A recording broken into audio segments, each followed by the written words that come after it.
স্বামীকে যে মেনটেন্যান্স ধার্য করে দেয়, বউ যে ছিল, যিনি ওয়াইফ ছিল, তিনি সিআরপিসি 125 করে দেওয়ার পরে স্বামীকে ফ্যামিলি কোর্ট কি করে, ওয়াইফের জন্য 20,000 এবং দুটো বাচ্চা ছিল, বাচ্চাগুলোর জন্য 15-30,000, টোটাল 50,000 টাকা ফ্যামিলি কোর্ট মেনটেন্যান্স ঘোষণা করে দেয়।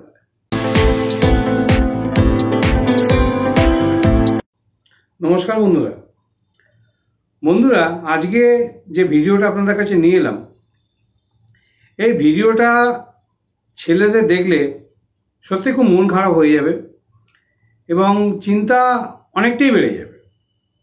কারণ এটা একটা সুপ্রিম কোর্টের জাজমেন্ট। এই জাজমেন্টটা যারা ওয়াইফ আছে তারা কিন্তু খুব বেশি কাজে লাগাবে। কারণ সুপ্রিম কোর্ট এখানে যেটা করেছে সেটা খারাপ ভালো সে বিচারটা আপনারা করবেন। আমার যেটা দায়িত্ব, যেটা কর্তব্য, আপনাদেরকে ইনফরমেশনগুলো দেওয়া যে কি জাজমেন্ট আসছে এবং আপনাদের কেসের পরিস্থিতি কি হতে পারে। সুতরাং এই যে জাজমেন্টটা আমি আপনাদের বলছি সেটা হচ্ছে মেনটেন্যান্স কেসের জাজমেন্ট, সিআরপিসি 125।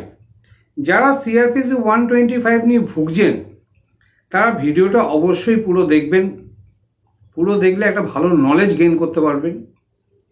আমি আপনাদের সবসময় বলি যে ভিডিওগুলো পুরো দেখতে, কারণ নলেজ গেইন করতে গেলে, আইন শিখতে গেলে, আইনের ইনফরমেশান নিতে হলে ডেফিনেটলি আপনাদের একটু টাইম দিতে হবে।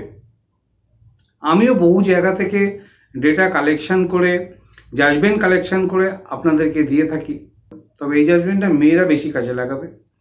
তাহলে এবার জাজমেন্টটা বলতে শুরু করি।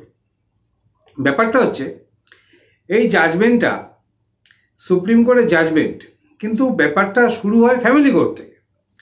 ফ্যামিলি কোর্ট থেকে স্বামীকে যে মেনটেন্যান্স ধার্য করে দেয়, বউ যে ছিল, যিনি ওয়াইফ ছিল, তিনি সিআরপিসি 125 করে দেওয়ার পরে স্বামীকে ফ্যামিলি কোর্ট কি করে, ওয়াইফের জন্য 20,000 এবং দুটো বাচ্চা ছিল, বাচ্চাগুলোর জন্য 15-30,000, টোটাল 50,000 টাকা ফ্যামিলি কোর্ট মেনটেন্যান্স ঘোষণা করে দেয়। তাহলে স্বামীকে 50,000 টাকা মেনটেন্যান্স দিতে হবে। দেখুন, এই মেনটেন্যান্স দেওয়াটা না খুব দুঃখজনক ব্যাপার। না আমার কাছে আমার বউ আছে, না আমার কাছে আমার ছেলে মেয়ে আছে, কিছুই নেই।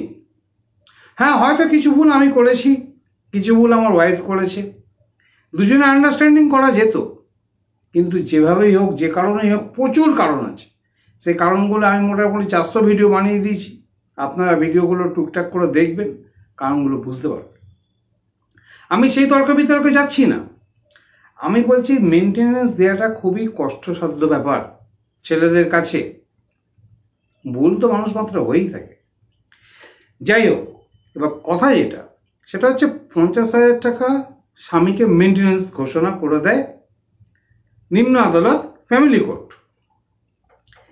এরপরে যিনি হাজব্যান্ড আছেন তিনি হাইকোর্টে যান। হাইকোর্টে যাওয়ার পরে হাইকোর্টে যখন কেসটা গেছে, হাইকোর্ট আরও ভালোভাবে কেসটা ঘেঁটে দেখেছে যে কি ঘটনা ঘটেছে এখানে, কিভাবে ফ্যামিলি কোর্ট 50,000 টাকা মেনটেন্যান্স ঘোষণা করলো।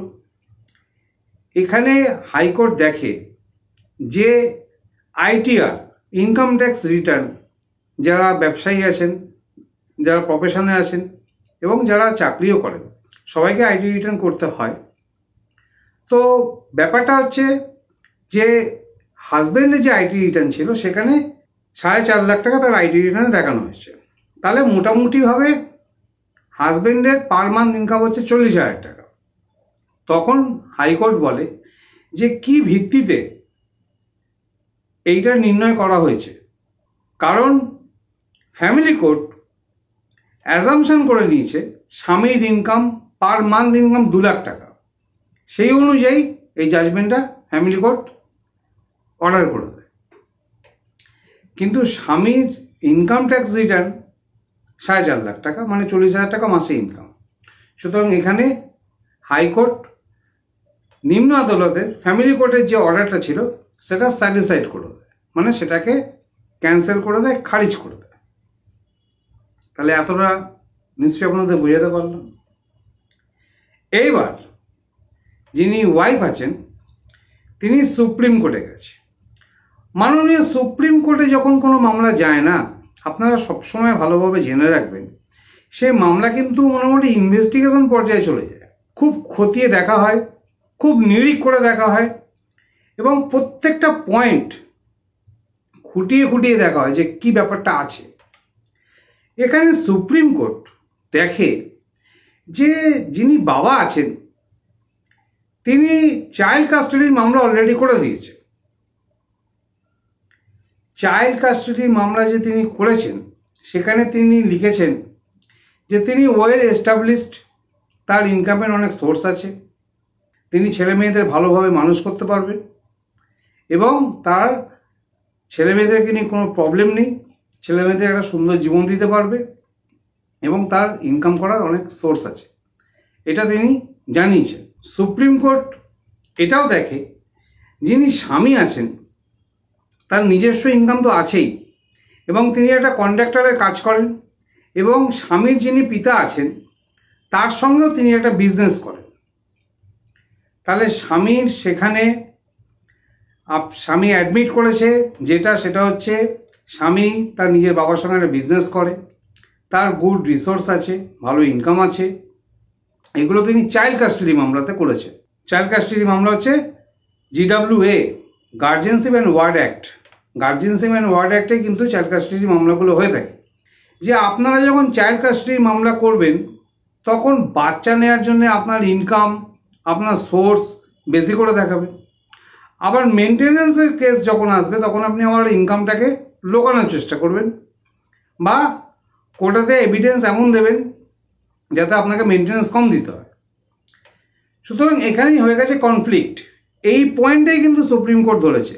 দেখুন এখানে কিন্তু টেকনিক্যাল ভুল হাজব্যান্ডেরও আছে।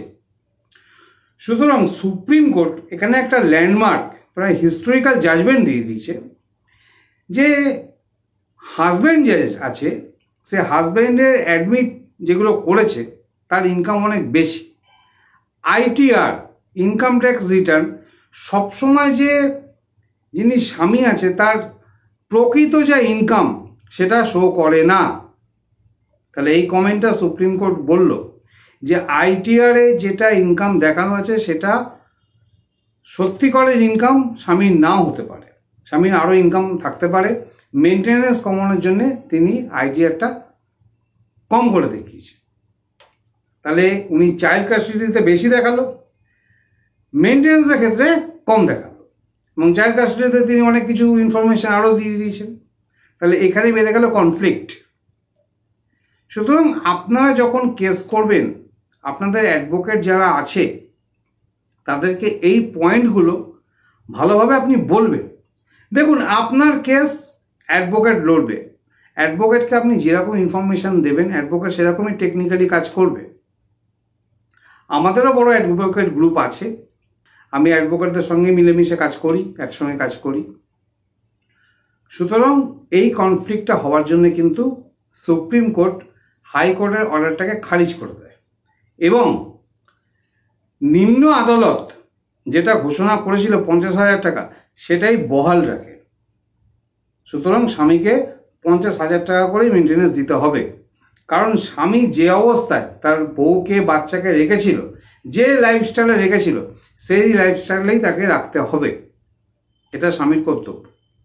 সুতরাং দেখুন এখানে টেকনিক্যাল ভুলের জন্য কিন্তু সুপ্রিম কোর্ট আদেশ দিয়েই দিল এবং অর্ডারও করে দিল, জাজমেন্টও আমি আপনাদেরকে দিয়ে দেবো আপনারা যদি চান যে ITR দেখে যে আপনার মেনটেন্যান্স কম হয়ে যাবে এটা কিন্তু মুশকিল হয়ে গেল।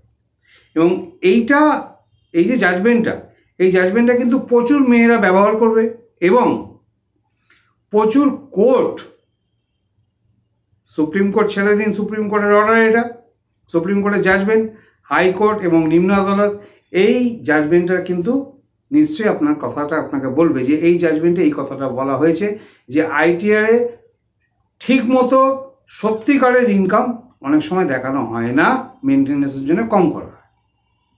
তাহলে আপনার চাইল্ড কাস্টাডি এবং মেনটেন্যান্স দুটো ব্যাপারই সামঞ্জস্য রেখে চলবে। দেখুন, ছেলেদের লাইফও কঠিন, মেয়েদের লাইফ আরও বেশি কঠিন, সেটা আমি জানি, ডেফিনেটলি জানি। কিন্তু কিছু সংখ্যক মেয়েরা এই আইনগুলোর খারাপ ব্যবহার করে, বিয়ে থা করে বাপের বাড়ি চলে যায়, মেনটেনেন্স তাকে দিতে হবে, সেটা তিনি বুঝতেই পারেন।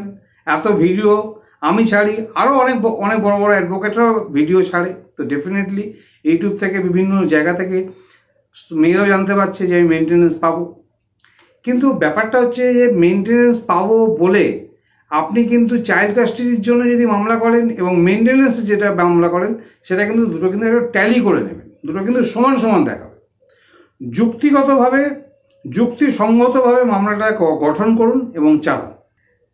আমি অ্যাডভোকেট যারা আছে এবং যারা ক্লায়েন্ট আছে, দুজনকেই জিনিসটা ভালোভাবে বুঝতে হবে। সুতরাং আমি আপনাদেরকে এই তথ্যটা, ইনফরমেশনটা দিয়ে দিলাম। যদি জাজমেন্টের আপনার প্রয়োজন হয় আমার সঙ্গে কন্ট্যাক্ট করবেন। জাজমেন্ট আমি আপনাকে হোয়াটসঅ্যাপে দিয়ে দেবো, টার্মস অ্যান্ড কন্ডিশন অ্যাপ্লাই আছে সেখানে, আপনারা কমিউনিটি ট্যাবে থেকে দেখে নিতে পারেন। এবং এই ইনফরমেশনটা আপনাদের দিয়ে দিলাম। ইনফরমেশনটা একটা খারাপ ইনফরমেশন, একটা খুব মন খারাপের ইনফরমেশন, তাও আমি আপনাদের বলে দিলাম, কারণ সত্যি কথাটা আমাকে বলতেই হবে। সুপ্রিম কোর্টের জাজমেন্ট, এটাকে তো ইগনোর করা যায় না। সুতরাং এই জন্য আপনি আপনাদের ইনফরমেশনটা দিয়ে দিলাম। জানি অনেক ছেলের প্রবলেম এখানে বেড়ে যাবে, অনেক ছেলের প্রবলেম বেড়ে যাবে, কিন্তু কিছু করার নেই। সুপ্রিম কোর্টের জাজমেন্ট ডেফিনেটলি সবাই কাজে লাগাতে পারে, সব মেয়েরাই কাজে লাগাতে পারে। এবং আপনি কিভাবে টেকনিক্যালি চলবেন, তো ডেফিনেটলি সেটা আপনার এবং আপনার অ্যাডভোকেটের ব্যাপার। আপনি আমার সঙ্গে লিগাল ডিসকাশন করতে পারেন, কোনো অসুবিধা নেই। প্রতিবারের মতো নিচে নাম্বার দেওয়া আছে, আপনি আমার সঙ্গে লিগাল ডিসকাশন করতে পারেন যে কীভাবে কোন জিনিসটা করব, আমিও আপনাকে বলতে পারি। আমিও লিগাল হেল্প করে থাকি, লিগাল ডিসকাশন করে থাকি। তাহলে এই বলে আজকের ভিডিওটা এখানেই শেষ করছি। নমস্কার, ভালো থাকবেন এবং সবসময় আপডেটেড থাকুন এই সব জাজমেন্টের ব্যাপারে, তাহলে আপনার কেস ধরতে অনেকটাই সুবিধা হবে। Okay, thank you for watching this video. Thank you.